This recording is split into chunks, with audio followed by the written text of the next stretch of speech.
The storm-darkened skies over Ridgeline Naval Air Station turned day into twilight, casting the flight deck in a gloomy haze. Lieutenant Commander Sophia Reyes tucked a strand of dark hair beneath her helmet as she navigated the crowded maintenance hangar, her fingers tracing the worn edge of the simulator instructor patch on her flight suit. The insignia had once been a source of pride, but 3 years of condescension and dismissal from her fellow aviators had dulled its luster, much like her career prospects. What they didn't know was that before becoming the squadron simulator jockey, she had been on track to become one of the Navy's most decorated combat pilots until the day she refused to ignore a fatal flaw that no one else wanted to see. Before we jump back in, tell us where you're tuning in from, and if this story touches you, make sure you're subscribed, because tomorrow I've saved something extra special for you. The distant rumble of A-18 Super Hornets taking off vibrated through the floor plates as Sophia made her way past the gleaming aircraft being prepped for the day's missions. Her reflection slid across the polished fuselage of a nearby fighter, distorting her image into something smaller than it should be. Once, she had seen herself in that cockpit, not as a fleeting shadow but as the pilot in command. That dream now felt like it belonged to someone else entirely. "Hey, Simulator Sophia, come to see what real flying looks like?" Commander Jackson Wade's voice cut through the maintenance chatter like a sonic boom.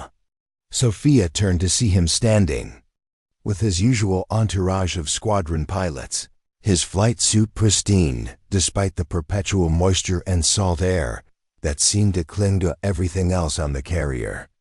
His dark aviators reflected her approach, hiding his eyes but not his smirk. "Look what we've got here, gentlemen," Wade called out, loud enough for the entire hangar to hear. "Our virtual reality expert thinks she belongs around the actual birds." His voice carried that calculated tone of mockery disguised as camaraderie that made Sophia's jaw clench. Lieutenant Trevor Mason, Wade's perpetual wingman both in the air and in cruelty, joined in with theatrical disbelief. "Maybe we should install a gaming console in the cockpit. Reyes here could show us all how it's done in simulation, of course." The gathered pilots erupted in laughter that echoed off the metal walls of the hangar. Sophia maintained her composure, her expression neutral as she had taught herself to do. Showing reaction only encouraged them. Instead, she checked the tablet in her hand containing the day's simulator training schedules and continued toward the briefing room, their laughter following her like the jet wash of departing aircraft. What Wade and his squadron didn't know none of them had bothered to discover was that Sophia Reyes hadn't always been confined to the simulator bay.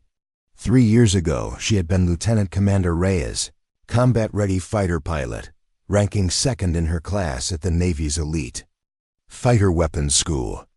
She had logged over 300 hours in the Super Hornet, mastered every combat maneuver in the book, and earned commendations for her precision, flying in actual combat situations over the Persian Gulf. Then came the incident that altered her trajectory forever. It happened during a routine systems evaluation with Captain Richard Harlow, one of the Navy's most respected test pilots. Sophia had detected anomalies in the new targeting system interface, subtle but dangerous delays between input and execution that could prove catastrophic in combat situations. But Harlow had dismissed her concerns as the overcautiousness of a young pilot, unwilling to acknowledge that the expensive new system his team had helped develop might have critical flaws. When Sophia documented every glitch and formally requested a comprehensive review before the system was approved for fleet-wide installation, Harlow accused her of undermining the program and overstepping her authority. The system malfunctioned catastrophically during a combat exercise 3 weeks later, nearly resulting in a mid-air collision that would have killed 4 pilots. Sophia had been right all along. The subsequent investigation verified her findings completely, but Harlow was an academy graduate with 3 decades of service and connections throughout Naval Aviation Command. When the dust settled, Sophia found herself reassigned to better utilize her analytical skills and attention to detail, military speak for being exiled to the simulator division, where her career would slowly suffocate. Her flight status wasn't officially revoked, but it was suspended pending extended evaluation, a review process that somehow never concluded. She was qualified to fly but not permitted to, trained to fight but relegated to teaching.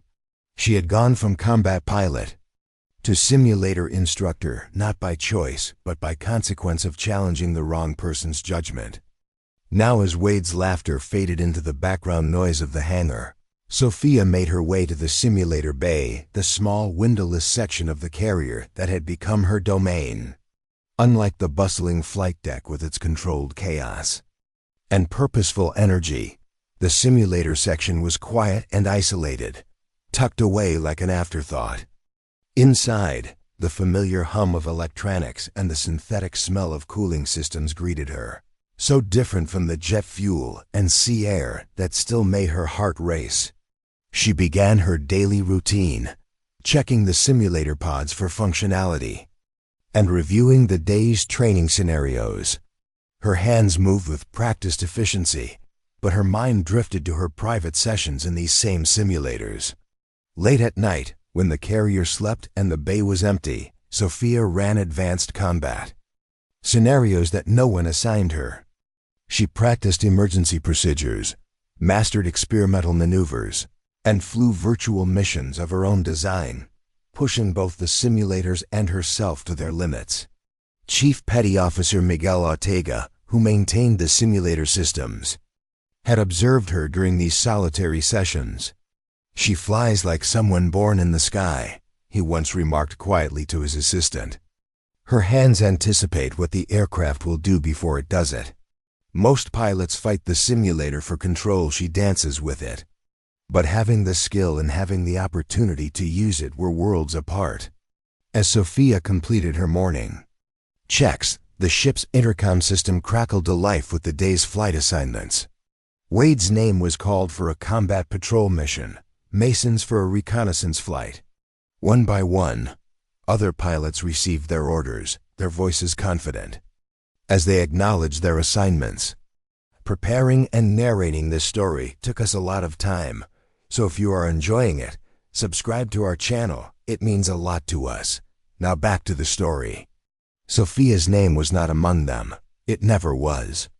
Through the small viewport in the simulator bay door, she could see the flight deck where the FA-18s sat with canopies open, waiting for their pilots.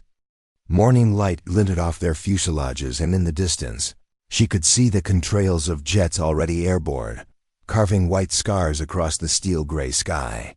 From somewhere nearby, Wade's voice drifted through the passageway. "And that's the difference between pilots who get it and those who don't. Some people get spooked by every system hiccup and cry Volf, and some of us know how to actually fly." Sophia closed her eyes and took a slow breath, the familiar scent of the carrier steel, salt, and jet fuel filling her lungs. She had been invisible for 3 years now, dismissed and overlooked, but she was still here, still ready, still waiting for the day when being right would matter more than being liked. That day was approaching faster than anyone could have imagined. The weather conditions over the South China Sea had been deteriorating all morning. What had started as routine storm activity was rapidly intensifying into something more threatening. The latest meteorological report warned of a developing typhoon system with wind speeds exceeding 100 knots and visibility dropping to near zero in some areas. Sophia was midway through a training session with a junior pilot when the first emergency alert came through. The pilot, Ensign Rivera, was struggling with a simulated engine failure scenario when Commander Ellis, the Air Wing Operations Officer, entered the simulator bay with unusual urgency. "Lieutenant Commander Reyes, we need to pause all simulator training. We've got a situation developing." Sophia ended the simulation and turned her full attention to Ellis. His expression was grave, his usual calm demeanor replaced by tightly controlled tension. A civilian research vessel has lost power and is taking on water approximately 180 nautical miles southeast of our position, Ellis explained. They've got 32 people on board, including a medical team and several critically ill patients they were transporting from a remote island clinic. What's the rescue plan, sir? Sophia asked, already calculating flight times and fuel. Requirements in her head. That's the problem. This storm system is moving faster than predicted. Seas are already at 20 feet and rising. Visibility is below minimum standards for helicopter operations. Ellis gestured to the meteorological display on the wall. We're sending a destroyer to their position, but it's 12 hours out at best. The civilian vessel is reporting they have maybe 4 hours before they're underwater. Sophia studied the weather patterns on the display, noting the swirling mass of clouds and the tight gradient lines indicating severe turbulence. So we need air support to either evacuate or at least drop emergency supplies until the destroyer arrives. Exactly, Ellis confirmed. Captains ordered an emergency briefing for all available pilots in 5 minutes. As they made their way to the briefing room, Sophia could feel the carrier's deck pitching more noticeably beneath her feet. The storm was making itself felt even here, on 100,000 tons of nuclear-powered steel. For smaller vessels, it would be catastrophic. The briefing room was already crowded when they arrived. Captain Sarah Montgomery, the carrier's commanding officer, stood at the front alongside Admiral Chun, the battle group commander. Their expressions conveyed the gravity of the situation better than any words could. Ladies and gentlemen, Captain Montgomery began, we have civilians in immediate danger, and we are their only hope for survival. The research vessel Pacific Explorer is taking on water faster than they can pump it out, and they have critically ill patients who cannot survive in the water. Admiral Chun stepped forward. The weather conditions are extreme and deteriorating. We need to establish air support immediately before the window closes completely. On the large tactical display behind them, Sophia could see the problem clearly. The crippled research vessel was represented by a blinking icon, surrounded by the angry red and yellow bands of the typhoon. The narrow corridor between storm cells that might allow aircraft access was visibly shrinking with each weather update. We need volunteers for an emergency supply drop, Captain Montgomery continued. This will require flying through severe weather conditions to deliver survival equipment and medical supplies. That may keep these people alive until the destroyer reaches them. The room fell uncomfortably silent. Sophia watched as pilots exchanged glances, each waiting for someone else to step forward. The mission was extraordinarily dangerous, flying a heavily loaded aircraft through typhoon conditions to locate a small vessel in heaving seas, then descending low enough to make an accurate supply drop without crashing into the ocean. Commander Wade studied the weather display intently before speaking. Captain, with respect, those conditions exceed safety parameters for the Super Hornet. We're looking at wind shear that could exceed the aircraft's structural limits. Lieutenant Mason nodded in agreement. The visibility alone makes this nearly impossible. We'd be flying almost entirely on instruments through turbulence that could tear the wings off. One by one, the other pilots offered similar assessments, each technically accurate, but collectively amounting to a refusal. Sophia listened with growing disbelief as the room full of combat-ready pilots, the same men who boasted about their courage and skill daily, found reasons why this mission was too dangerous to attempt. Commander Ellis noticed Sophia standing at the back of the room and gave her a questioning look. She wasn't officially part of this briefing as a simulator instructor. She wasn't considered an active pilot, but something in his expression suggested he was wondering what she thought. Through the ship's internal communication system, the desperate voice of the Pacific Explorer's captain broke through. USS Intrepid, this is Pacific Explorer. We've lost our auxiliary power. Medical equipment is running on battery backup, Water level is rising in the engine room. Please advise on your ETA for assistance." Captain Montgomery's reply was measured, but couldn't hide her frustration. "Pacific. Explorer, we are assessing all options." "Stand by." Sophia felt something shift inside her chest, a familiar feeling from her days as an active pilot when instinct and training converged into perfect clarity. She studied the tactical display. Again, mentally calculating approach vectors, wind corrections, and fuel requirements. The mission was dangerous, yes, but not impossible. Not if you understood both the aircraft's capabilities and its limitations intimately. And Sophia did. Not just from her previous combat experience, but from thousands of hours in the simulators, including hundreds spent creating and mastering precisely this type of scenario. While other pilots used their simulator time to practice standard procedures, she had been preparing for the impossible. In the front of the room, Captain Montgomery was running out of options. "Gentlemen, I understand your concerns, but we have 32 lives at stake. I need solutions, not obstacles." Sophia made her decision.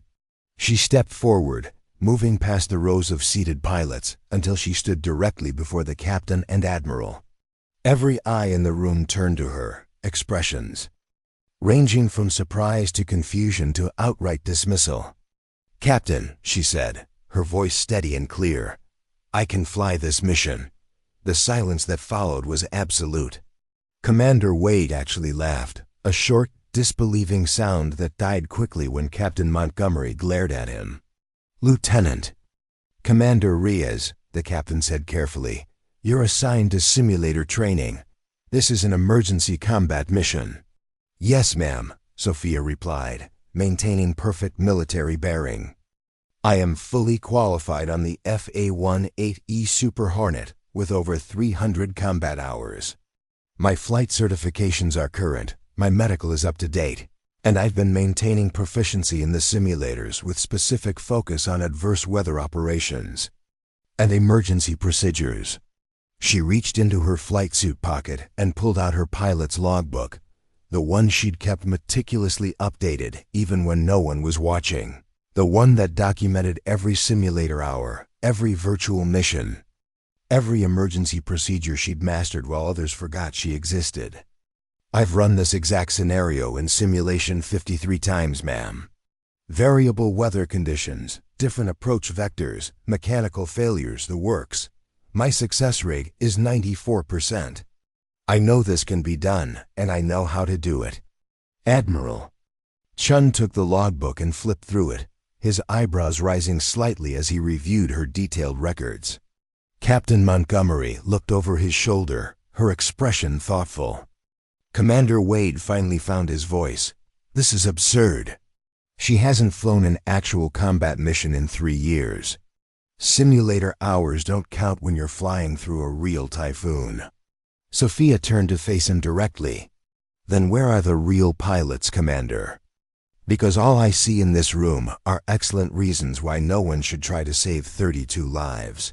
The tension in the briefing room was electric.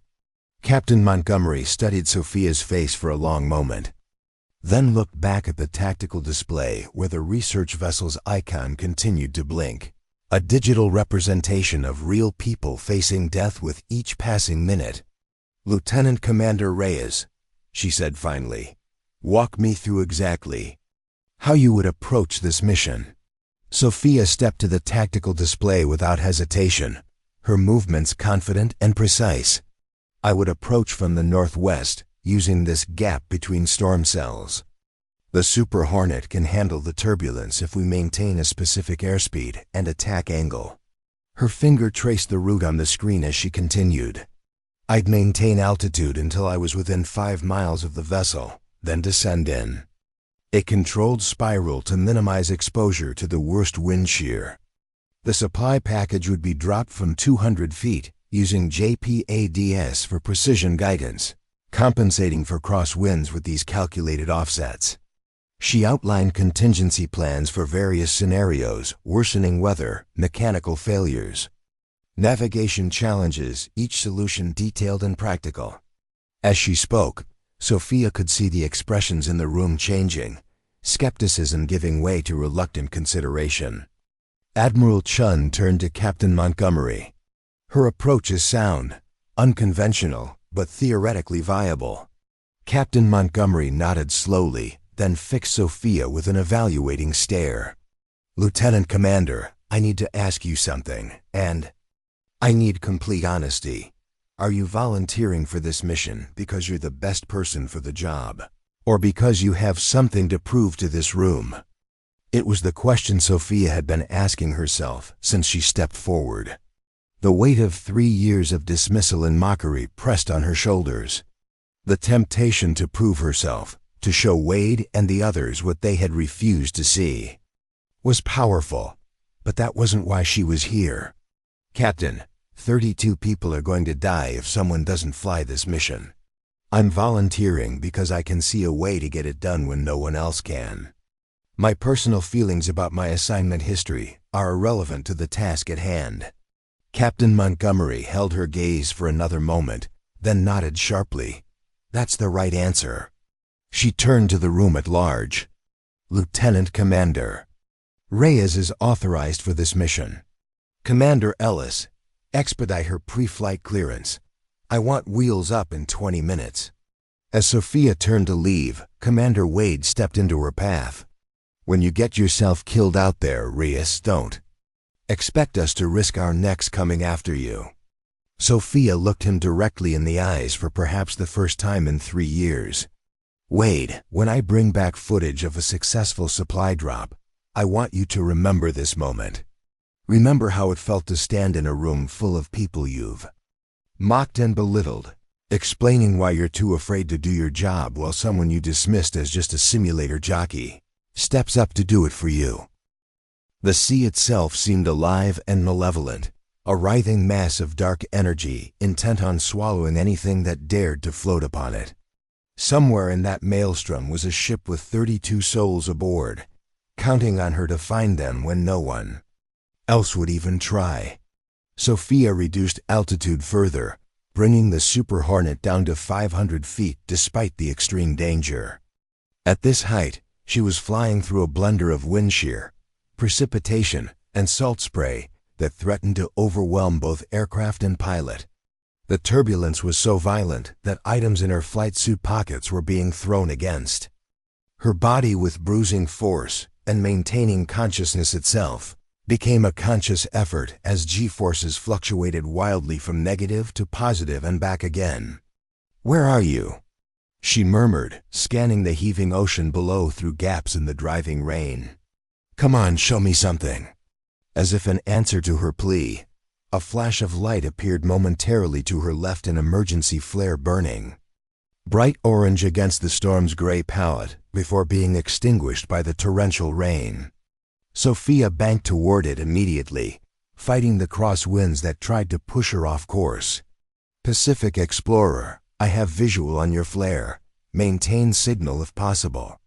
Another flare burst into life, closer this time, allowing Sophia to spot the research vessel for the first time. The sight sent a chill through her that had nothing to do with the storm's temperature. The Pacific Explorer, designed for scientific research rather than weathering severe storms, was in dire condition. The vessel was listing heavily to port, its bow dipping perilously into oncoming waves, while its stern rose high enough to expose the propellers. Every few seconds, a wave larger than the others would crash over the deck, threatening to capsize the ship entirely. On the highest part of the superstructure, Sophia could make out a cluster of people huddled together, some holding what appeared to be medical equipment, others waving desperately as her aircraft approached. These weren't just abstract lives to be saved anymore. They were real people she could see with her own eyes.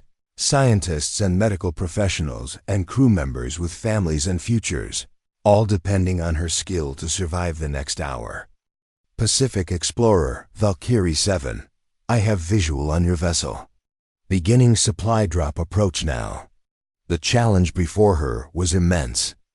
The emergency supplies, packaged in special waterproof containers with flotation devices and attached lines, needed to be dropped with precision accuracy for the ship's crew to retrieve them. Too far, and they would be lost in the massive waves. Too close, and they might damage the already compromised vessel. And the drop had to be made at an altitude low enough for accuracy, but high enough to give Sophia room to recover if the aircraft was caught in a sudden downdraft. In ideal conditions, such a drop would be difficult. In the middle of a typhoon, with winds exceeding 110 knots and visibility measured in feet rather than miles, it was nearly impossible. Nearly, but not completely. Sophia began a careful orbit around the stricken vessel, studying the wave patterns and wind direction, calculating the optimal approach vector in her head. The Super Hornet bucked and shuddered in the turbulence, its warning systems a constant chorus of alerts that she processed and prioritized automatically. "This is where we find out if all those simulator hours were worth it," she said to herself, tightening her harness one final time before beginning her approach. She lined up on a heading that would take her directly over the Pacific Explorer, factoring in the crosswind that was trying to push her sideways with relentless force. The supply packages were secured in the fighter's weapons bay, ready for release on her command. Everything was prepared, except for the typhoon, which chose that moment to unleash its worst fury yet. A massive vertical sheer wall of air, moving at different speeds at different altitudes, slammed into the Super Hornet with catastrophic force.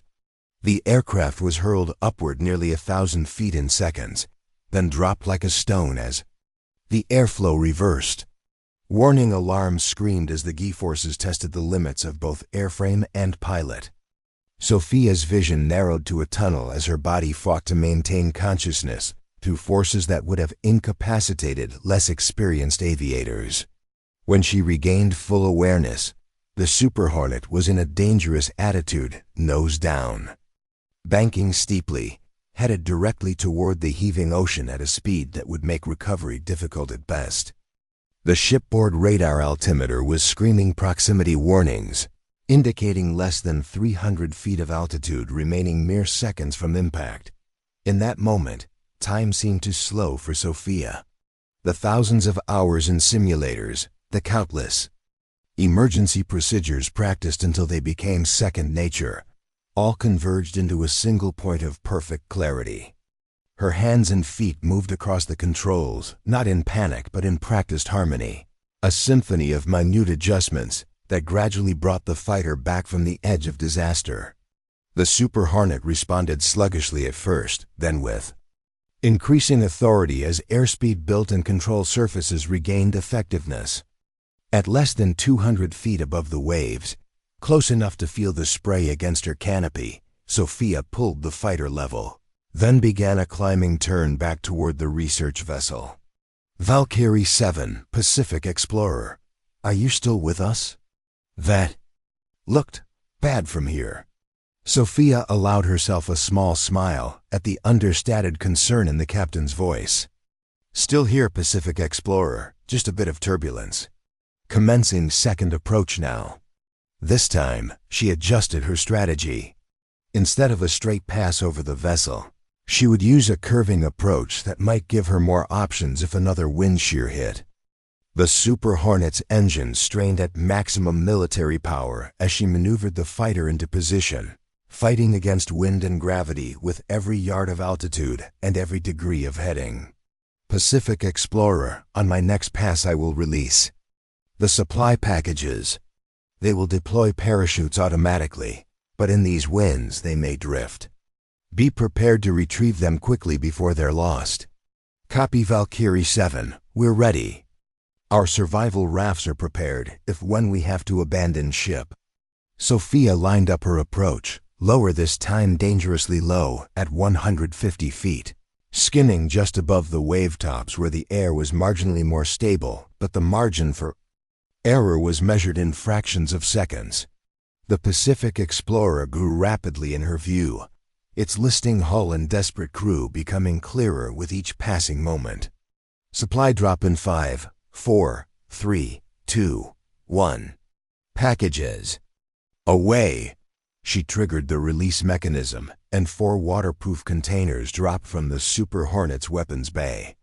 Their parachutes deployed instantly, bright orange canopies that billowed in the fierce wind as they descended toward the heaving deck of the research vessel.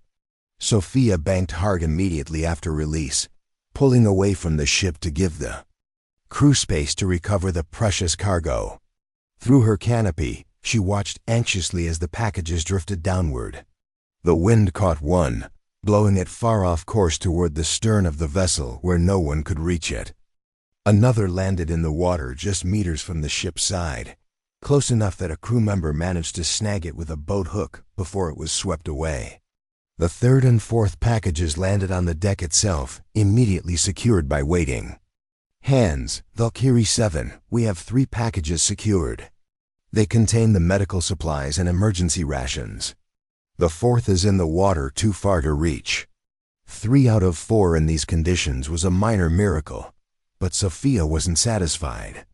Those survival suits in the fourth package might mean the difference between life and death if the crew had to abandon ship before the destroyer arrived. Copy Pacific Explorer. I have 1 more package with survival equipment. Stand by for second. Drop. She brought the Super Hornet around again, setting up for another approach. The fighter's fuel gauge was showing dangerously low levels. Now the combination of fighting, headwinds, and operating at high power settings had drained her reserves faster than planned. If she was going to make it back to the carrier, she needed to complete this drop and depart within the next 5 minutes. As Sophia lined up for her final approach, disaster struck. A lightning bolt slammed into the Super Hornet's right wing, the electrical discharge momentarily overwhelming the aircraft's systems. Her control panel went dark for 3 terrifying seconds before emergency power kicked in, restoring basic flight instruments but leaving navigation and weapon systems offline. The right engine, damaged by the power surge, began to run rough, its RPM fluctuating wildly as the computerized control system tried to compensate for the damage. Warning lights illuminated across her panel, indicating multiple system failures that threatened the aircraft's ability to remain airborne. Mayday, mayday. Intrepid Control, this is Valkyrie 7. Aircraft struck by lightning, experiencing multiple system failures. Right engine unstable, nav system offline, flight controls degraded. The only response was static. She was too deep in the storm for reliable communication with the carrier. Sophia was on her own, flying a damaged aircraft in conditions that would challenge even a perfectly functioning fighter, with fuel running critically low. Any reasonable pilot would have abandoned the mission at this point, focusing solely on getting the aircraft back to safety. His supply drop had been mostly successful. She had done more than anyone could have expected. No one would question her decision to abort now. No one except herself. Sophia looked at the stricken research vessel below, its crew still visible. On the upper decks, still fighting for survival in conditions that grew worse by the minute. The fourth supply package contained exposure suits that could keep people alive in frigid water for hours, potentially the difference between life and death for those patients too ill to survive the elements unprotected. She made her decision in the space between heartbeats. Pacific Explorer, Valkyrie 7. My aircraft is damaged but still flying. I'm coming in for 1 more drop, then I need to attempt return to my carrier. Be ready, this will be fast and low. Disregarding standard safety protocols entirely, Sophia brought the wounded Super Hornet down to just 100 feet above the waves, so low that sea spray was constantly hitting her canopy, temporarily blinding her between wiper sweeps. The damaged engine continued to surge and lag unpredictably, making precise control almost impossible. The stick felt heavy and sluggish in her hand as degraded hydraulics struggled to move control surfaces against the hurricane-force winds. Yet somehow, through skill born of endless practice and intuition honed by genuine need, she held the fighter steady on its approach to the ship. The Pacific Explorer grew in her windscreen, its deck rising and falling with the massive waves, presenting a target that seemed to actively resist her efforts to line up the drop. Sophia didn't fight the chaos, she flowed with it, anticipating the ship's motion, feeling the wind's push, adjusting her approach microsecond by microsecond until everything aligned in a perfect moment of opportunity. Package away. The final container dropped from the Super Hornet, its parachute blossoming orange against the gray storm as it descended precisely toward the vessel's heaving deck. Crew members were already positioned to receive it, arms outstretched toward the incoming package like supplicants before an airborne deity. Sophia didn't wait to confirm the catch. With fuel critically low and her aircraft operating on the edge of controllability, she needed every remaining second to attempt the return journey. She banked the fighter away from the ship and began a shallow climb, trying to nurse maximum distance from minimum fuel while the damaged engine threatened to quit entirely at any moment. Valkyrie 7, Pacific Explorer. Package received. All 4. Secured. You've given us a fighting chance. Thank you. The gratitude in the captain's voice cut through the static, momentarily overwhelming Sophia's professional detachment. These weren't just faceless civilians anymore. They were people she had connected with, people whose lives now had a chance because she had refused to accept impossibility. Copy Pacific Explorer. Destroyer ETA is approximately 8 hours. Hang tough, help is coming. As Sophia fought her damaged aircraft back toward the relative safety of the carrier, the enormity of what she had just accomplished began to register. She had flown a mission that experienced combat pilots had deemed impossible, delivered life-saving supplies with precision accuracy in the heart of a typhoon, and was now attempting to bring home an aircraft that by all technical standards should not still be flying. And she had done it all because of not despite her years in the simulators. Those countless hours that others had mocked as not real flying had given her an edge that no amount of fair weather formation flying could match. The ability to handle situations beyond normal parameters, to find solutions where standard procedures failed, to feel the aircraft's behavior so intimately that she could extract performance beyond its design specifications. The irony wasn't lost on her. Commander Wade and his squadron, with their pristine flight suits and their contempt for simulator jockeys, were sitting safely on the carrier while she was out here doing the job they had refused, the real job of a naval aviator.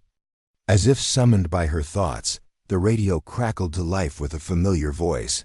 Valkyrie 7, this is Intrepid Control. We have reacquired your signal. Status report. Sophia provided a terse summary of her aircraft's condition, the successful supply drop, and her current fuel situation. There was a pause before the controller responded, during which she could almost feel the tension in the carrier's combat information center. Copy Valkyrie 7. Captain requests your estimated time to return. Sophia checked her fuel gauge and made rapid calculations. Based on her damaged engine's fuel consumption and the headwinds she was fighting, the numbers weren't good. Intrepid Control, at current fuel consumption rates and wind conditions, I estimate I will flame out approximately 15 nautical miles short of the carrier. Another pause, longer this time. When the voice returned, it was Captain Montgomery herself. Valkyrie 7, this is actual.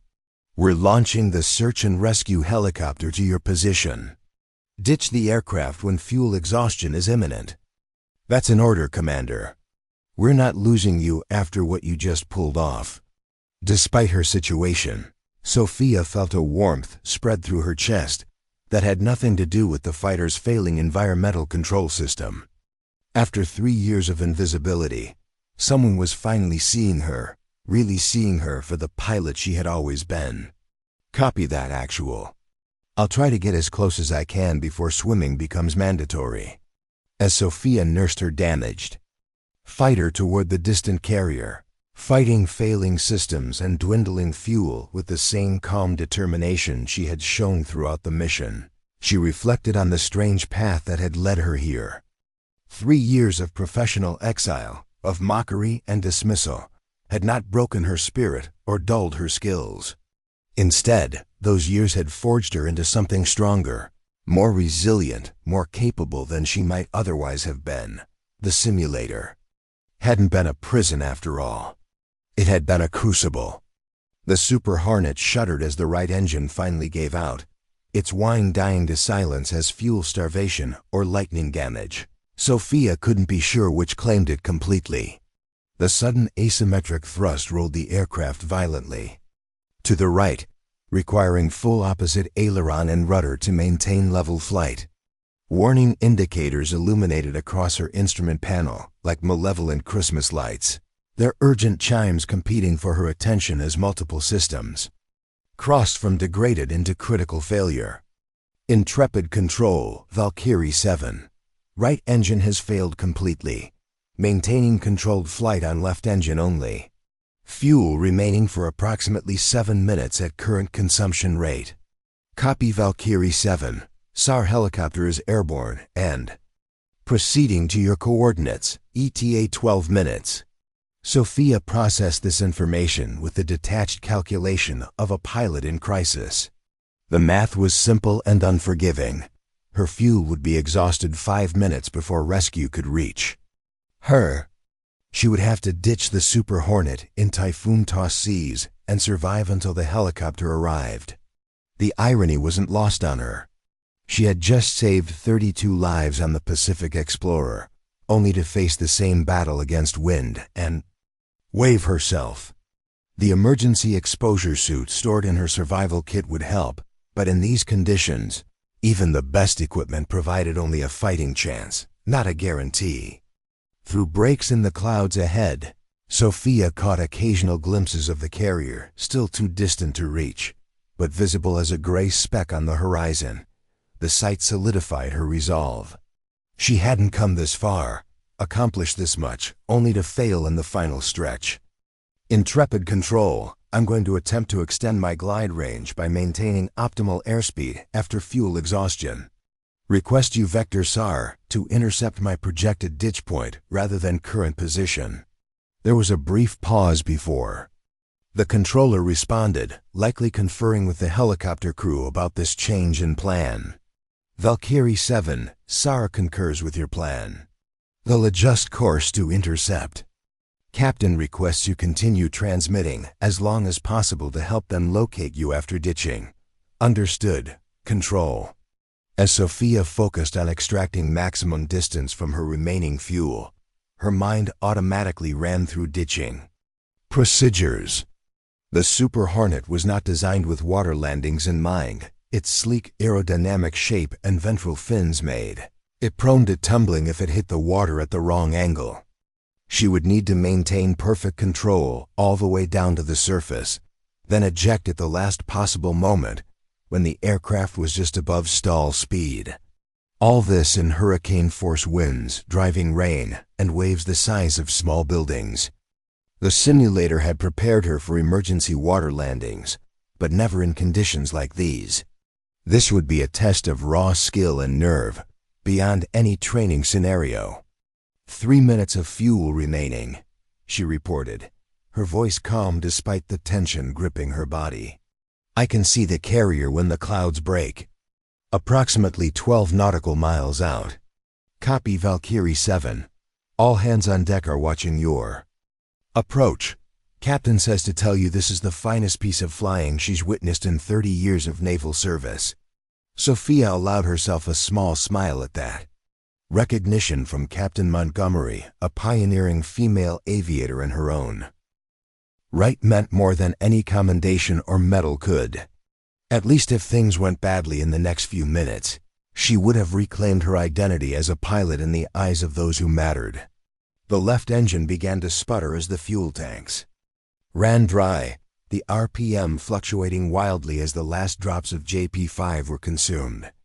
Sophia reduced throttle to maintain a steady burn as long as possible, but physics couldn't be negotiated with. Within 30 seconds, the engine flamed out completely. leaving her in eerie silence broken only by the howl of wind around the canopy and the continuing alarms from her instrument panel. Intrepid control, both engines out. Commencing dead-stick approach to ditch point. Maintaining optimal glide speed of 175 knots. The Super Hornet became a very expensive glider, trading altitude for distance as Sophia nursed it toward the carrier with gentle control inputs. Without engine power, the flight controls felt heavier, less responsive, demanding perfect anticipation of the aircraft's behavior in the turbulent air. Every foot of altitude was precious now, every knot of airspeed carefully managed to extract. Maximum glide range. At 2,000 feet, she could see the carrier more clearly during breaks in the cloud cover, still too far to reach, but close enough to taunt her with the possibility of safety. The SAR helicopter would be somewhere between her position and the ship, racing to reach her projected ditch point before she hit the water. Valkyrie 7, SAR Rescue 1. We have you on radar approximately 6 miles ahead. Continuing to your projected ditch point. Copy Rescue 1. Current altitude 1,800 feet. Airspeed 170 knots. Descending at 600 feet per minute. I estimate water contact in 3 minutes. As the Super Hornet descended through 1,500 feet, Sophia began final preparations for ditching. She tightened her harness, secured loose items in the cockpit, and reviewed the ejection sequence mentally.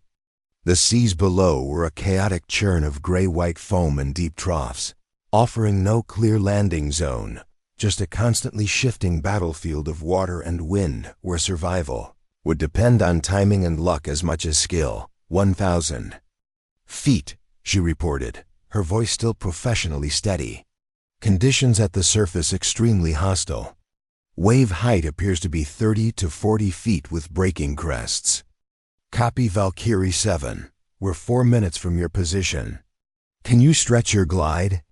Sophia assessed her options with brutal honesty. Negative, Rescue 1. Aircraft performance is degraded by storm conditions, cannot extend beyond current glide path. At 500 feet, the full violence of the typhoon became apparent as the Super Hornet entered the boundary layer where the storm's interaction with the ocean surface created savage turbulence. The aircraft bucked and rolled despite Sophia's best efforts, threatening to prematurely stall or enter an unrecoverable attitude. This was the moment when training separated the merely competent from the exceptional. Lesser pilots might have panicked, might have ejected early rather than fight the nearly uncontrollable aircraft down to the water's surface. But Sophia had spent 3 years preparing for scenarios beyond normal parameters, developing an almost supernatural feel for aircraft behavior at the edges of the performance envelope. Her hands and feet moved across the controls in a continuous dance of minute adjustments, feeling rather than thinking about each input, maintaining controlled flight when the aircraft itself seemed determined to tumble from the sky. This wasn't flying by numbers or procedures anymore. This was flying by pure instinct, the kind that couldn't be taught, but could only be developed through thousands of hours of focused practice. 300 feet, she reported, voice tightening slightly as the physical strain of controlling the aircraft increased, preparing for final approach to ditch. The Super Hornet had become dangerously unstable now, its control surfaces struggling for authority in air that behaved more like churning water than gas. Sophia's arms ached with the effort of holding the stick steady against forces that threatened to tear it from her grip. Her legs trembled from the constant pressure required on the rudder pedals to keep the nose aligned with her intended track. 100 feet, selecting ditch point between wave sets. Through the rain-streaked canopy, Sophia could see the ocean's surface rushing up to meet her, not the flat blue expanse of training videos, but a chaotic battlefield of competing forces. She needed to touch down in a trough between major waves, parallel to the wave direction, at the lowest possible airspeed that still allowed control. 50 feet. 40, 30. The moment crystallized into perfect clarity for Sophia. Time seemed to slow as her senses heightened, registering every detail of the aircraft's behavior, the sea's motion, the precise alignment needed for survival. This was what all those simulator hours had been preparing her for. Not just the technical knowledge, but the mental state required to function at the highest level under the most extreme pressure. 20 feet. 10.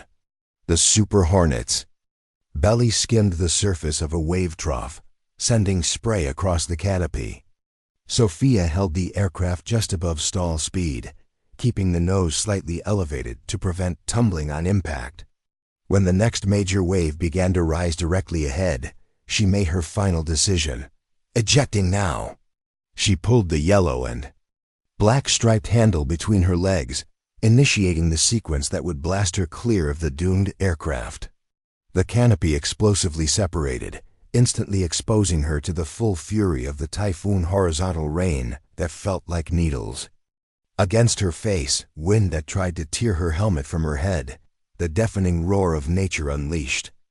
A heartbeat later, the ejection seat's rocket motor ignited, slamming her upward with bone-crushing force.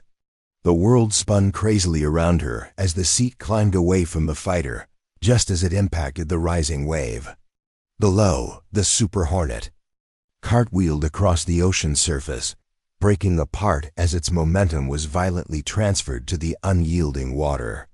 The ejection seat automatically separated, and Sophia's parachute deployed not the gentle, controlled opening of training jumps but a violent snap as the canopy caught the hurricane winds. She was immediately dragged sideways, the parachute threatening to collapse or tangle as the storm treated it like a toy. Sophia fought for control, using the parachute's steering toggles to maintain inflation while bracing for water impact. The sea rushed up to meet her with frightening speed, offering no gentle landing but a hammer blow of cold and pressure. She hit hard, plunging deep beneath the surface before the parachute's automatic releases functioned. The cold was shocking, instantly penetrating her flight suit despite its insulation. Disoriented and struggling for orientation, Sophia kicked hard toward what she hoped was the surface, her lungs already burning for air. Breaking the surface, she was immediately slapped by a wave that drove her under again. This cycle repeated 3 times before she managed to inflate her emergency life vest and deploy the small raft attached to her survival kit. Even then, boarding the raft in such conditions seemed nearly impossible. Each attempt ended with the small craft flipping or being torn from her grasp by the powerful waves. After the 3rd failed attempt, exhaustion began to set in. The cold water was sapping her strength, and the constant battle against the waves demanded energy she couldn't sustain indefinitely. This, she realized with sudden clarity, was where her mission might truly end, not in the dramatic ejection from a doomed aircraft, but in the quiet surrender to cold and fatigue that claimed so many who found themselves at the ocean's mercy. But something within Sophia refused to yield, the same stubborn determination that had kept her skills sharp through 3 years of professional exile, the same courage that had driven her to fly a mission others deemed impossible. She had not come this far, had not accomplished so much, only to fail in these final moments. With renewed focus, she timed the wave patterns, waiting for a momentary lull between the largest sets. When it came, she used her remaining strength to heave herself into the raft, clinging to its fabric handles as the next wave threatened to tear her free. This time, she maintained her grip, and the raft, though tossed like driftwood in the storm, remained upright with her aboard. Rescue 1, Valkyrie 7, she transmitted through her emergency radio, her voice strained but determined. Aircraft down. I am in life raft approximately half-mile from impact point. Conditions extremely hostile. Static answered her, broken occasionally by fragments of transmission too distorted to comprehend. Whether her signal was reaching the SAR helicopter remained unknown. She was alone in one of the most powerful storms nature could produce, in a raft designed for survival rather than comfort, with no guarantee that rescue would find her before hypothermia or the unrelenting sea claimed her. Yet strangely, Sophia felt a sense of peace amidst the chaos. She had done everything humanly possible, had flown beyond what anyone thought achievable, had saved lives when others wouldn't try, had brought her damaged aircraft closer to safety than physics suggested was possible. Whatever happened now, she had reclaimed her identity as a pilot in the most definitive way imaginable. The minutes stretched into what felt like hours as Sophia fought to maintain her position, using the small sea anchor to keep the raft oriented into the waves rather than broadsiding them. Each massive swell lifted her high enough to momentarily survey the storm-tossed landscape before dropping her into troughs so deep that water walls surrounded her on all sides. The wind howled, a constant assault against her ears, and spray continually soaked her despite the raft's minimal protection. Through a momentary break in the clouds, she caught sight of something, a darker shape against the gray sky, moving with purpose rather than being driven by the wind. The SAR helicopter was sweeping the area in a search pattern, its crew desperately trying to locate her amidst the chaos of the typhoon. Sophia grabbed her emergency flare, waiting until the helicopter's search pattern brought it relatively close before igniting it. The bright orange flame seemed pitifully small against the storm's immensity, a desperate human defiance against nature's overwhelming power. For heart-stopping seconds, the helicopter continued its pattern, showing no sign of having spotted her signal.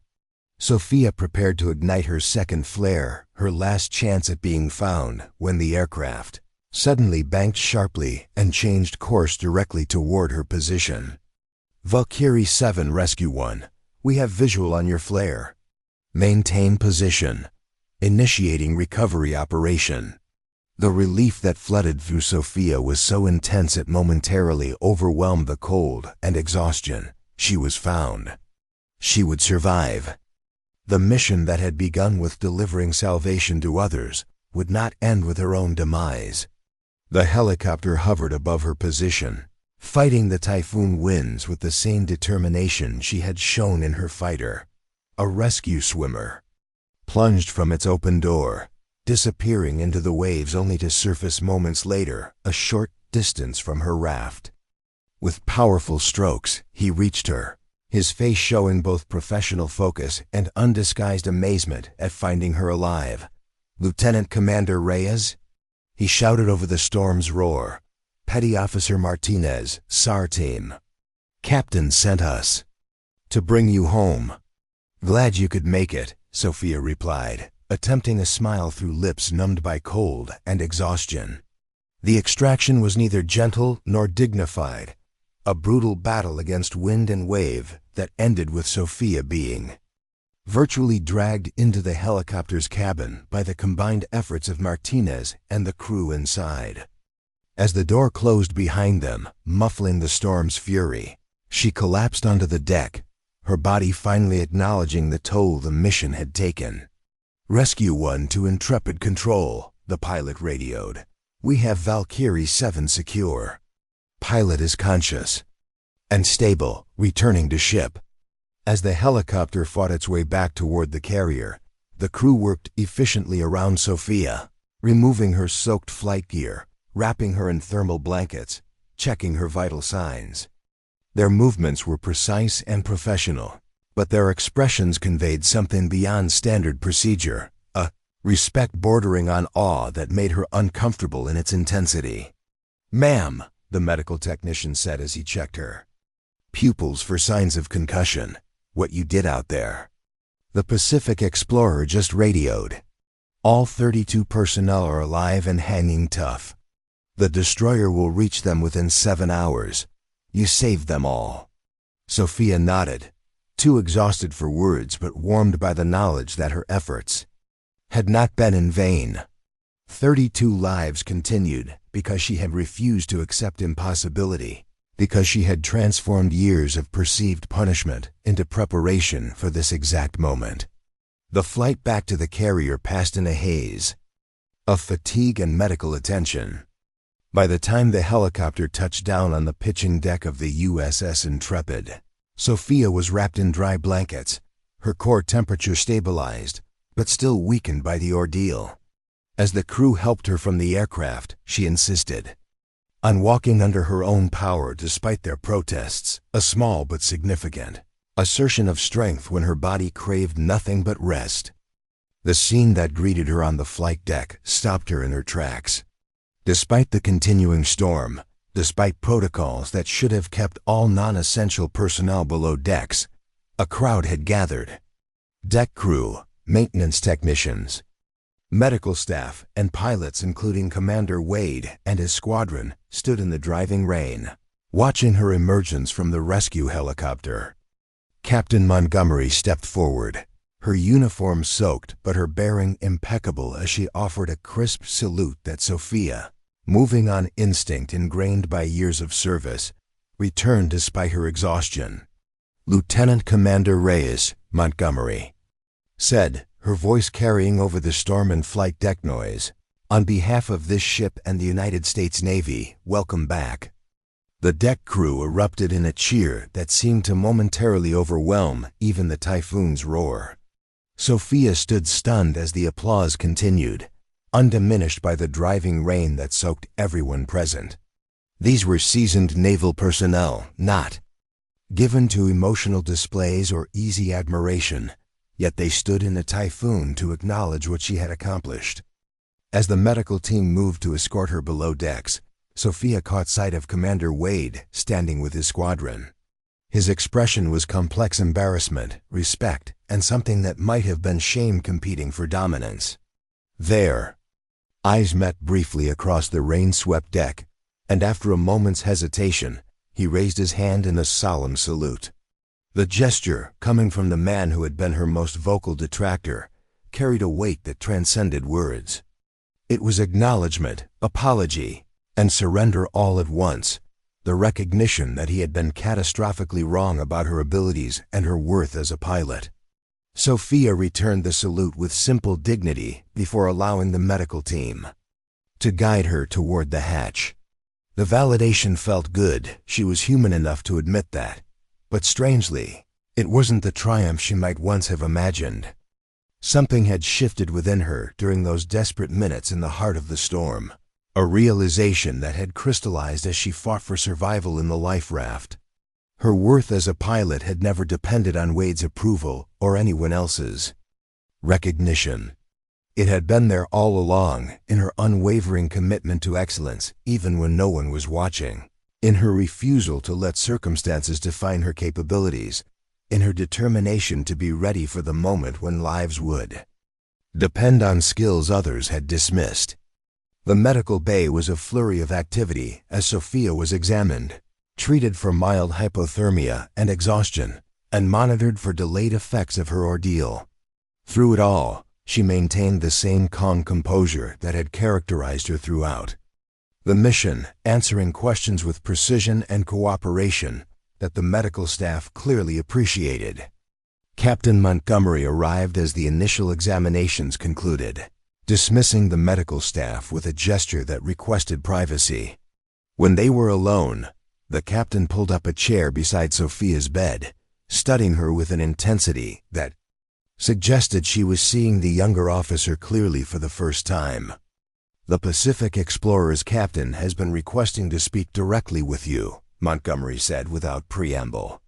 "He says they owe their lives to your flying, that what you did was beyond what he thought possible for any aircraft or pilot." "I was just doing my job, Captain," Sophia replied, the standard response of professionals uncomfortable with praise. Montgomery's expression suggested she wasn't buying it. "Lieutenant Commander, in 30 years of naval aviation, I've never seen flying like what you demonstrated today. You took an aircraft into conditions that experienced combat pilots deemed unsurvivable, delivered your payload with precision accuracy, then nursed a critically damaged fighter halfway back to the carrier, before executing a textbook ditching in seas that would terrify experienced sailors." She leaned forward slightly. "That's not just doing your job. That's redefining what's possible. And I want to understand how someone who's been assigned to simulator instruction for 3 years maintained the skills to pull it off. It was the opening. Sophia had waited 3 years for the chance to tell her story to someone with the authority to correct the injustice that had derailed her career. Yet now, faced with that opportunity, she found herself reluctant to cast blame or seek vindication. The mission had changed something fundamental in her perspective. "The simulators weren't punishment, Captain," she said finally. "Not the way I used them. Where others saw limitation, I saw opportunity. Every scenario, every emergency, every system failure that could be programmed, I practiced them all, pushed beyond standard parameters, created conditions more demanding than any I'd likely face in real flight." Sophia met the captain's gaze directly. 3 years of uninterrupted focus on mastering aircraft behavior at the edges of the performance envelope. No distractions of routine patrols or formation flying. Just concentrated skill development in precisely the situations most pilots never get to practice until emergency strikes. Understanding dawned in Montgomery's eyes. "You turned professional exile into specialized training," Sophia nodded. "Not by design at first. It started as determination not to lose my edge, not to surrender to circumstances. But over time, I began to see advantages in my position. The freedom to focus exclusively on developing skills that most active-duty pilots rarely get to practice extensively. Skills that saved 32 lives today. Try to keep an open mind. Some of my ideas might surprise you. After watching you land a lightning-struck Super Hornet in typhoon conditions with one engine gone, nothing you do will ever surprise me again." As Wade walked away, Sophia turned, her attention back to her waiting aircraft. Bird 6 wasn't the newest or most prestigious fighter in the squadron. That honor still belonged to Wade's, immaculately maintained. Bird 1, but she had come to appreciate the slightly older Super Hornet with its minor scratches and worn cockpit. Like her, it had seen real challenges and emerged airworthy. The squadron briefing room was already crowded when Sophia entered. Pilots and navigators reviewing mission parameters and weather conditions for the day's operations.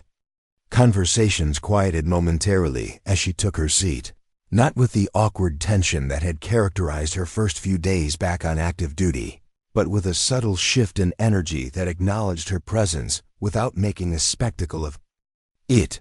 Captain Montgomery entered last, moving directly to the front of the room with the brisk efficiency that had earned her respect throughout the fleet.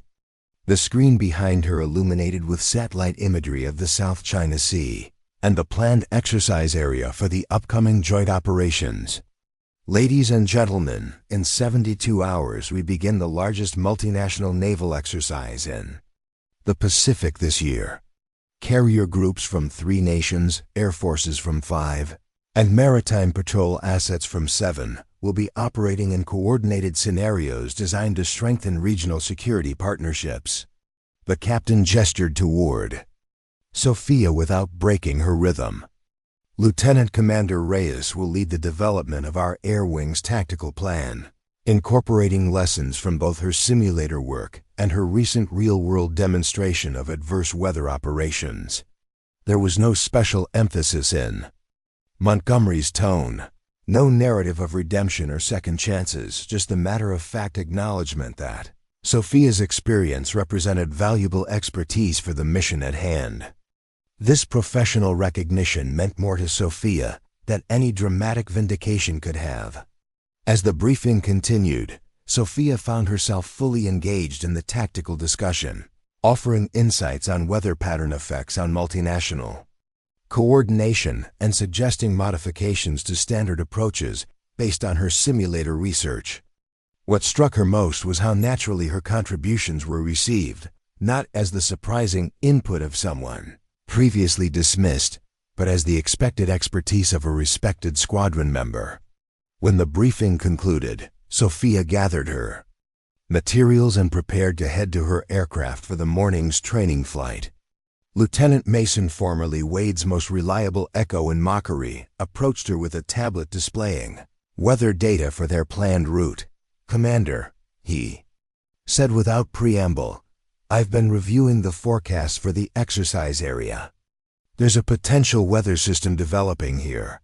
He indicated a region near the Philippine Sea that might create conditions similar to what you encountered during the rescue mission.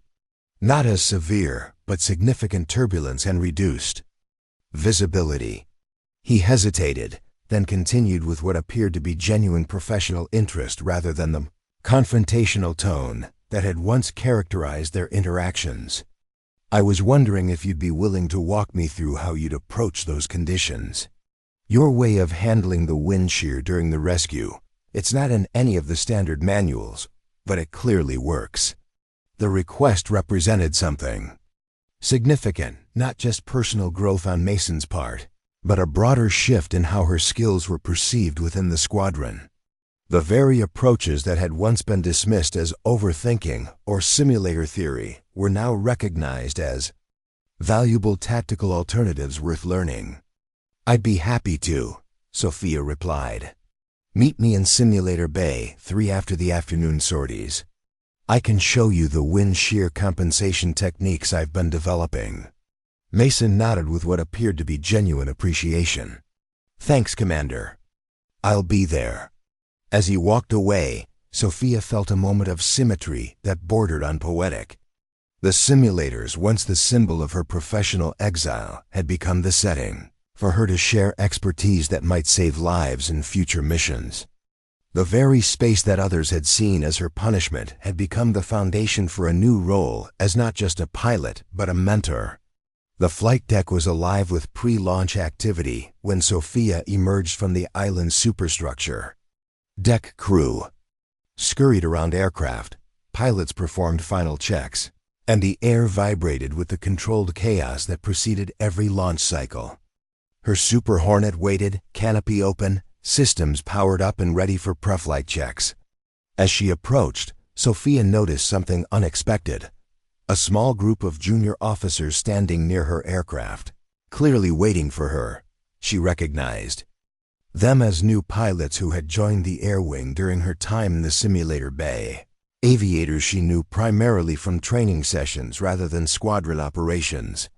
Commander Reyes, the most senior of them, stepped forward, his expression earnest beneath his regulation haircut.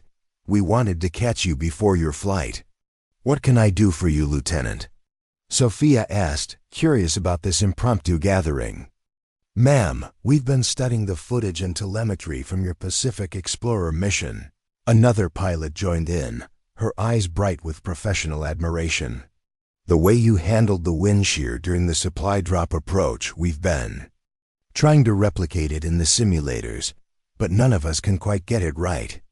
We were hoping, the first lieutenant continued, that you might consider running some advanced weather penetration sessions for those of us who want to develop those skills. Not just the standard emergency procedures, but the kind of adaptive flying you demonstrated during the rescue. Sophia was momentarily speechless, struck by the irony of the request. For 3 years, her expertise had been dismissed as theoretical rather than practical. Her simulator work seen as a poor substitute for real flying. Now pilots were actively seeking that same expertise, recognizing its life-saving potential.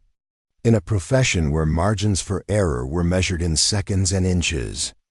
I'd be happy to work with you, she said finally, meaning it more deeply than they could know. We'll start next week. For now, I need to get airborne. As the junior officers dispersed with enthusiastic acknowledgments, Sophia climbed the ladder to her cockpit with a sense of purpose that transcended mere restoration of her flight status. She was returning to the sky not just as the pilot she had been before her grounding, but as something more, an aviator whose unique journey had created capabilities that might now benefit an entire generation of naval flyers. The Super Hornets cockpit embraced her with familiar precision, every switch and display exactly where muscle memory expected them to be. As she strapped in and began her pre-flight checks, Sophia reflected on the strange path that had led her to this moment. 3 years ago, She had stood up for safety protocols that others dismissed as excessive caution. That decision had cost her the sky temporarily, but had ultimately forced her to develop skills that made her a better, more complete pilot than she might otherwise have become. Valkyrie 6, you're cleared for Catapult 3. Wind is 12 knots. From 045, roger that, Intrepid Control. Valkyrie 6 proceeding to Cat 3. As she taxied into position, Sophia caught sight of her reflection in one of the deck mirrors used to check aircraft. Positioning, a brief glimpse of herself in the cockpit where she belonged, helmet bearing the cow sign that had once been taken from her. The image blurred as she moved past, but the impression remained. Not just a pilot restored to duty, but a professional transformed by adversity into something stronger and more capable than before. The catapult officer gave her the signal to advance throttle to military power. The engines responded with their familiar rising whine, pushing her back into her seat as they generated the thrust that would soon hurl her from steel to sky in less than 3 seconds. Sophia completed her final checks, then saluted the deck crew, the traditional signal that she was ready for launch. The catapult fired, slamming her aircraft forward with controlled violence that never became routine, no matter how many launches a pilot experienced. In that moment of acceleration, as the carrier fell away beneath her and the endless blue of the Pacific opened up ahead, Sophia felt the final pieces of her professional identity lock back into place, not restored, but rebuilt. Stronger at the broken places. 3 months later, Sophia stood at the podium in the Naval Air Station Oceana Auditorium, facing a room filled with pilots from across the fleet. The Advanced Adverse Weather Operations Seminar had begun as a small training initiative based on her experiences during the Pacific Explorer rescue. It had quickly expanded into a formal program as word spread about the techniques she had developed, approaches that combined simulator precision with real-world adaptability in ways that traditional training had never quite managed to integrate. Conventional wisdom tells us there are conditions no aircraft should fly in. She began, her voice carrying clearly through the room without needing to rely on volume or artificial authority. Certain combinations of weather, mechanical issues, and mission parameters that crossed the line from challenging to impossible. The screen behind her displayed meteorological data from the typhoon she CapCut a I-voice ready text. Their eyes met briefly across the crowded room, his expression unreadable behind his military reserve. Sophia continued without missing a beat, refusing to allow his presence to derail the expertise she was sharing with pilots who genuinely wanted to learn.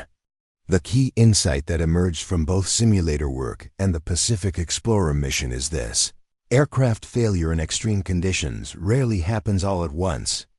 There are precursors, subtle shifts in performance, that the sensitive pilot can detect and respond to before catastrophic failure occurs. The goal isn't to push aircraft beyond their limits, but to recognize exactly where those limits truly lie rather than relying on conservative estimates built into standard operating procedures. For the next hour, Sophia walked her colleagues through specific techniques, illustrating concepts with footage from her rescue flight and simulator demonstrations that made theoretical concepts tangible. The room remained engaged throughout, pilots taking notes and asking questions that reflected genuine professional interest rather than skepticism. When the formal presentation concluded and the auditorium began to empty for the afternoon break, Sophia noticed Captain Harlow making his way toward the podium rather than following the crowd toward the exits. She braced herself for confrontation, unsure what could possibly motivate him to approach her after everything that had transpired. "Lieutenant Commander Reyes," he said formally as he reached her, his voice pitched low enough that nearby officers couldn't easily overhear. "That was an impressive presentation." "Thank you, Captain," Sophia replied with professional courtesy that revealed nothing of her internal wariness. "I'm surprised to see you here." Harlow glanced around to ensure relative privacy before continuing. I wasn't originally on the attendee list. I requested permission to observe after seeing the preliminary reports on your training program's effectiveness. He hesitated, seeming to struggle with words that didn't come naturally to him. I owe you an acknowledgement, Commander. 3 years ago, you identified a critical flaw in the targeting system that I had helped develop. I took your concerns as a personal attack, rather than the professional assessment they were. This unexpected admission, not quite an apology, but certainly an acknowledgement of error, caught Sophia off guard. She had prepared herself for continued animosity or perhaps grudging professional interaction, not this apparent attempt at what? Reconciliation seemed too strong a word, but certainly a revision of their professional relationship. The system did have the flaws I identified, she said simply, neither accusatory nor conciliatory. The investigation confirmed that. Yes, it did, Harlow agreed, surprising her further with his directness. And if I had listened to you then, instead of using my influence to have you reassigned, those flaws would have been corrected before they nearly caused a mid-air collision. He straightened slightly, military bearing reasserting itself. I've spent 30 years in naval aviation, Commander. I've seen technology change, tactics evolve, and training methods transform completely. But I've never seen anyone turn what was intended as career sidelining into the kind of specialized expertise you've developed. Sophia wasn't sure how to respond to this assessment, which seemed to hover somewhere between admiration and continued justification of his original actions. Before she could formulate a reply, Harlow continued. The Pentagon is forming a new working group on advanced pilot training methodologies, specifically focused on preparing aviators for conditions beyond standard parameters. Your name has been submitted as a potential lead. The implication was clear: he had some influence over this selection, despite his diminished standing. Was this an olive branch? An attempt to make amends? Or simply recognition that her expertise had become too valuable to ignore, regardless of their personal history? I'll consider it when the formal offer comes through, Sophia replied neutrally, unwilling to either embrace or reject a position that hadn't been officially extended. Harlow nodded, seeming to accept this response as reasonable, for what it's worth. Commander, I was wrong about you. Not just about the targeting system, but about what makes a truly exceptional pilot. He gestured toward the presentation material still displayed on the screen behind her. This work will save lives, is already saving lives, according to the reports I've seen.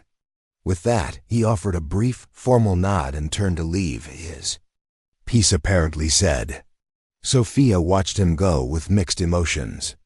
There was a certain satisfaction in this acknowledgement from the man who had tried to end her flying career, but it felt strangely hollow, neither as vindicating, nor as important as she might once have imagined it would be, because somewhere between the storm-tossed seas where she had fought for survival and this podium where she now shared her expertise, Sophia had realized a truth more profound than any validation from Harlow or anyone else could provide. The measure of her worth as a pilot had never depended on their recognition. It had been there all along, in her unwavering commitment to excellence. Even when no one was watching, in her refusal to let circumstances define her capabilities, in her determination to transform punishment into preparation. As the afternoon session began and pilots returned to hear the practical applications of her theoretical framework, Sophia set aside thoughts of Harlow and what might have been. The past had shaped her, certainly, but it was the future that now commanded her attention, not just her own, but that of every pilot who might someday face conditions beyond normal parameters and find themselves better prepared because of what she had learned and was now sharing. The simulator that had once been her prison had become the laboratory where she developed skills that the conventional path would never have given her. The grounding that had been intended to end her career had instead transformed it into something more valuable than she or her detractors could have imagined. As she began the afternoon session, explaining techniques that might someday mean the difference between disaster and survival for the pilot seated before her. Sophia felt the final weight of those 3 years of exile lift completely from her shoulders. The journey had been longer and harder than it should have been, but it had led her exactly where she needed to be, not just back in the cockpit, but in a position to ensure that others would fly safer and more capably because of what adversity had taught her. In the end, that was the truest vindication of all, not that she had reclaimed her place in the sky, but that she had transformed her grounding into a gift that would continue giving long after her own flying days were done. The pilots who learned from her today would someday teach others, who would teach others in turn, creating a legacy of excellence that transcended any single career or mission. Lieutenant Commander Sophia Reyes, call sign Valkyrie, had not just survived professional exile, she had alchemized it into gold, proving that sometimes the longest path is the one that leads to the most important destination. And in doing so, she had demonstrated a truth about resilience that extended far beyond cockpits and flight decks, that true excellence isn't defined by avoiding setbacks but by what we choose to build from them when they inevitably come. The sky had always belonged to her. Now, because of the journey she had taken to reclaim it, it would be safer for all who followed. Thanks for watching. Don't forget to like this video and subscribe to our channel for more amazing stories. Hit that notification bell so you never miss an upload from us.